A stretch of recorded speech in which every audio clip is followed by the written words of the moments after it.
ఉత్తరప్రదేశ్ ప్రజల సమ్మిళిత అభివృద్ధే తమ ప్రభుత్వ ప్రాధాన్యమని ఆ రాష్ట్ర కొత్త ముఖ్యమంత్రి యోగి ఆదిత్యనాథ్ ఉద్ఘాటించారు. ఇందుకోసం ప్రధాని నరేంద్ర మోదీ నిర్దేశించిన సబ్కా సాథ్ సబ్కా వికాస్ సిద్ధాంతానికి లోబడి కులమత విభేదాలకు అతీతంగా పనిచేస్తామని స్పష్టం చేశారు.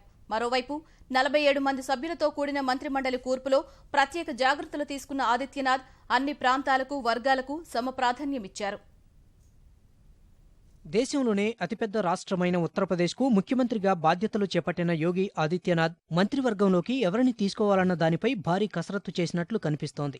యోగితో పాటు 2 ఉప ముఖ్యమంత్రులుగా, 22 మంది కేబినెట్ మంత్రులుగా, 9 మంది స్వతంత్ర హోదాగల సహాయ మంత్రులుగా, 13 మంది సహాయ మంత్రులుగా ప్రమాణం చేయగా కుల, మత, ప్రాంతీయ సమీకరణాల్ని దృష్టిలో ఉంచుకుని వీరందర్నీ ఎంపిక చేసినట్లు తెలుస్తోంది. తూర్పు యూపీకి చెందిన 17 మందికి, పశ్చిమ యూపీకి చెందిన 12 మందికి, మధ్య యూపీకి చెందిన 11 మందికి మంత్రివర్గంలో చోటు ఇచ్చారు. రాజ్పుత్ కుటుంబానికి చెందిన యోగి ఉప ముఖ్యమంత్రుల ఎంపికలోనూ సమతూకం పాటించారు. ఓబీసీ నేత కేశవ్ ప్రసాద్ మౌర్య, బ్రాహ్మణ నేత దినేష్ శర్మకు ఉప ముఖ్యమంత్రులుగా అవకాశం కల్పించారు. ఇతర మంత్రివర్గ సభ్యుల విషయంలోనూ ఇదే తరహా జాగ్రత్తలు తీసుకుని అగ్రవర్ణాలు, వెనుకబడిన వర్గాల వారికి సమ ప్రాధాన్యమిచ్చారు. యూపీ మంత్రివర్గంలో అగ్రవర్ణాలకు చెందిన 26 మంది ఉండగా 3 దళితులు, మిగిలిన వారు ఓబీసీలు ఉన్నారు. యూపీ ఎన్నికల్లో భాజపా ఒక్క ముస్లిం అభ్యర్థినైనా బరిలోకి దింపలేదు. అయితే శాసనసభ్యుడు కాకపోయినా మాజీ క్రికెటర్ మొహసిన్ రజాను ఎంచుకుని మైనారిటీ వ్యవహారాల శాఖ బాధ్యతలు అప్పగించారు. పార్టీకి ఎప్పటినుంచో అండగా ఉంటున్న అగ్రవర్ణాలకు మంత్రివర్గంలో తగిన ప్రాధాన్యమిచ్చిన యూపీ ముఖ్యమంత్రి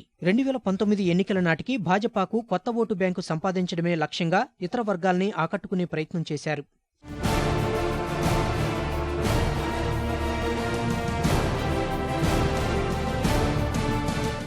అవినీతిని తమ ప్రభుత్వం ఎట్టి పరిస్థితుల్లో ఉపేక్షించబోదని ముఖ్యమంత్రి బాధ్యతలు చేపట్టిన వెంటనే యోగి ఆదిత్యనాథ్ గట్టి సంకేతాలు పంపారు. మంత్రులంతా తమ ఆదాయం, స్థిర, చరాస్తుల వివరాల్ని 15 రోజుల్లోగా సమర్పించాలని ఆదేశించారు. యూపీ ప్రజల సంక్షేమం, మౌలిక వసతుల అభివృద్ధి, ఉపాధి కల్పన, శాంతి భద్రతల పరిరక్షణ వంటి అంశాలకు తమ ప్రభుత్వం ప్రాధాన్యమిస్తుందని ఆదిత్యనాథ్ స్పష్టం చేశారు.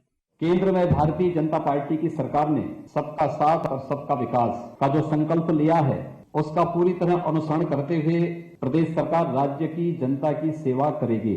लोक कल्याण के प्रति समर्पित यह सरकार बगैर किसी भेदभाव के समाज के सभी वर्गों के लिए समान रूप से कार्य करेगी। इसके लिए शासन प्रशासन को संवेदनशील और जवाबदेह बनाया जाएगा। ఉత్తరప్రదేశ్ పాలనా పగ్గాలు చేపట్టిన యోగి ఆదిత్యనాథ్ దేశంలోని బ్రహ్మచారి ముఖ్యమంత్రుల జాబితాలో చేరారు. ఇప్పటి వరకు బంగాల్ ముఖ్యమంత్రి మమతా బెనర్జీ, ఒడిశా ముఖ్యమంత్రి నవీన్ పట్నాయక్, హర్యానా ముఖ్యమంత్రి ఎంఎల్ ఖట్టర్, ఉత్తరాఖండ్ ముఖ్యమంత్రి త్రివేంద్ర సింగ్ రావత్, అసోం ముఖ్యమంత్రి సర్బానంద్ సోనోవాల్ పెళ్లి చేసుకోని ముఖ్యమంత్రుల జాబితాలో ఉండగా ఆదిత్యనాథ్ వారికి తోడయ్యారు.